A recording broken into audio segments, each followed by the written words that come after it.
നീയേ അവറ്റകൾക്ക് ഇട്ടുകൊടുത്തേക്ക്. ഞാൻ ചെന്നാൽ എന്നെ കുത്തിപ്പറിക്കും. ഞാൻ കൊടുക്കില്ല, കള്ളക്കാക്കകൾ.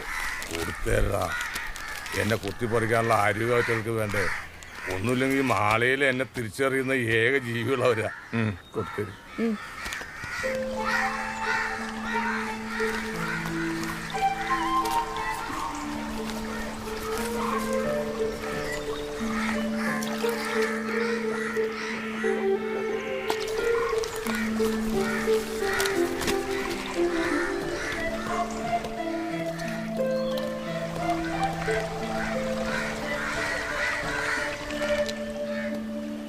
മാഷേ, ഈ വടി ഞാൻ എടുത്തോട്ടെ?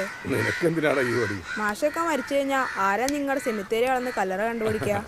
അതൊക്കെ അപ്പോഴല്ലേ, അന്ന് നീ തീർത്തോ. അതുവരെ ആരും കയ്യേറാതെ ഞാൻ ഇവിടെ സൂക്ഷിച്ചോളാം.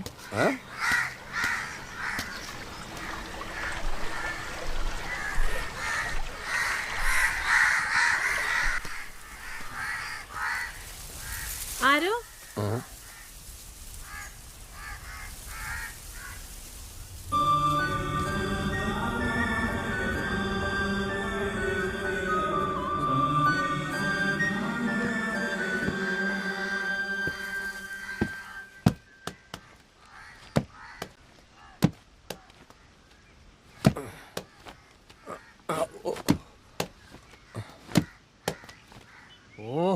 ഇത് വലിയ കഷ്ടമല്ല. നിങ്ങളോട് പറഞ്ഞിട്ടില്ലേ ഇവിടെ കയറരുതെന്ന്? എന്താ ഞാൻ പോലീസിനെ വിളിക്കണോ? അയ്യോ വേണ്ട, ഞാനൊരു സ്റ്റാമ്പ് വാങ്ങിക്കാൻ വന്നതാ. ആർക്ക് കത്തേക്കാനാണാവോ? എത്ര പൈസയുടെ? 50 പൈസയുടെ.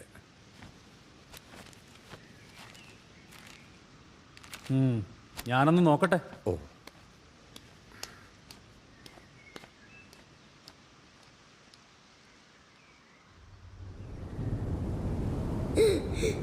ആരോ ആരോ നീ ഇന്ന് പള്ളിക്കൂടത്തിൽ പോകുന്നില്ലേ? വേണ്ട മച്ചി, എന്നെ കാക്ക കുത്തും. ആവശ്യമില്ലാത്ത പണിക്ക് പോയിട്ടല്ലേ? ദാ ഇത് പിടിച്ചോണ്ട് പോയാ മതി, കാക്കയൊന്നും കൊത്തൂല.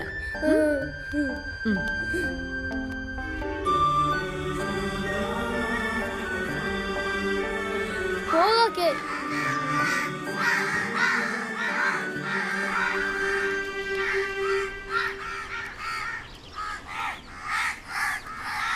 ഇയാൾക്കെന്താ പ്രാന്തുണ്ടാ?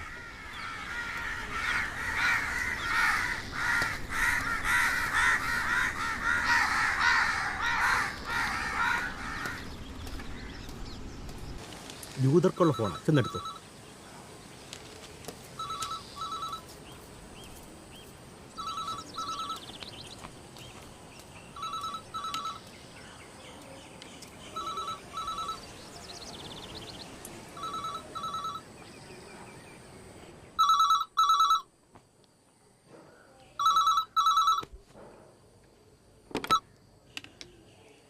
ഹലോ മാഷേ, ഇത് ഞാനാ, ഇസഹാക്ക്. ഉവ്വ, മനസ്സിലായി. അവരെ കണ്ടോ? കണ്ടോന്ന് ചോദിച്ചാ ഞാൻ നേരിട്ട് കണ്ടില്ല. അസോസിയേഷന്റെ സെക്രട്ടറിയാ കണ്ടത്, സംസാരിച്ചതും. അമ്മയ്ക്ക് മാഷോട് കുറച്ച് പരിഭവമൊക്കെ ഉണ്ട്. പക്ഷെ കുഴപ്പമില്ല, ഞാൻ നേരിട്ട് എന്ന് കണ്ട് നടന്നതെല്ലാം അവരെ പറഞ്ഞ് മനസ്സിലാക്കിക്കോളാം. മാഷ് ഒരു 6 മാസം കൂടെ വെയിറ്റ് ചെയ്യും. അതുവരെ മാഷ് സന്തോഷമായിട്ട് ജീവിക്കേ. ലോകത്തെ എല്ലാവരും സന്തോഷമായി ജീവിക്കണമെന്ന ഇസാക്കിൻ്റെ ആ നല്ല മനസ്സിന് ദൈവം നല്ലതേ വരുത്തും. വെക്കട്ടെ.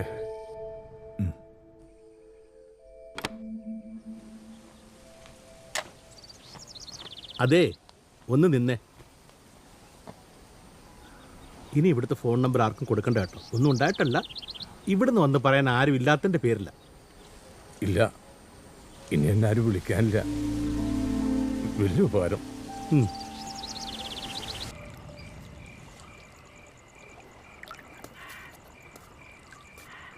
മരണക്കിടക്കെ കിടന്നുപോലും ഉമ്മാച്ചി എന്നെ ശപിച്ചു കാണോ വീരാങ്കുഞ്ഞെ? കാക്കത്തടൽ പോലും ഇല്ലാത്തിടത്ത് ഉമ്മാച്ചിയും പെങ്ങളെ തനിച്ചാക്കി ആർക്കും വേണ്ടാത്ത ചരിത്രം എഴുതാൻ പോയി ഈ മകനെ ഓർത്ത് അവര് ശപിച്ചു കാണും വീരാങ്കുഞ്ഞെ. നീ എന്തൊക്കെയായി പറയുന്ന?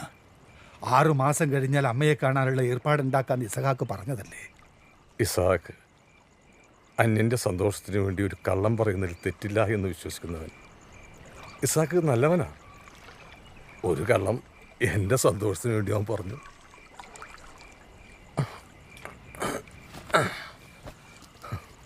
നൊന്തു നീറി പ്രസവിച്ച മകനെ സ്വന്തം ജീവൻ പകുത്തു നൽകി. പഴയ നിയമത്തിലെ മോശയെപ്പോലെ സ്വന്തം കല്ലറയിലേക്ക് നടന്നു നീങ്ങുന്ന എൻ്റെ ഉമ്മച്ചി ആ സ്വപ്നത്തിലെ പാതി മറിഞ്ഞ ഓർമ്മയിൽ ഞാൻ കണ്ടു തീരാങ്ങുന്നേ. എന്നിട്ട് ഞാൻ ഉമ്മച്ചിയെ തേടി നടന്നു. പെറ്റമ്മ മരിച്ചു എന്നൊക്കെ എങ്ങനെയാ ഒരു മകന്?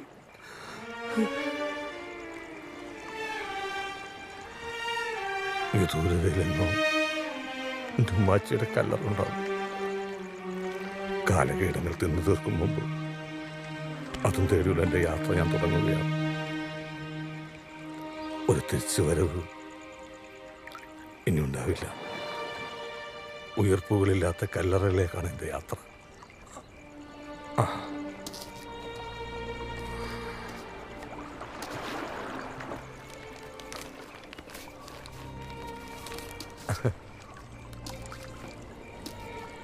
ഒരു മനുഷ്യായുസ് നഷ്ടപ്പെടുത്തി ഞാൻ കോറി വരച്ചിട്ട് കടലാസ് കഷ്ണങ്ങൾ നിന്നേപ്പിക്കുക.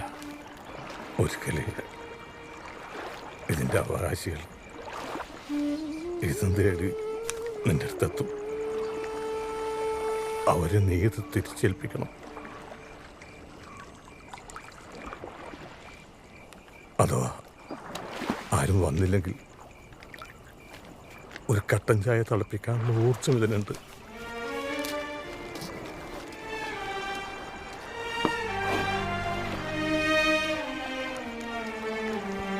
ഒരു നിഴല് പോലെ എന്നോടൊപ്പം എന്നും നീ ഉണ്ടായിരുന്നു.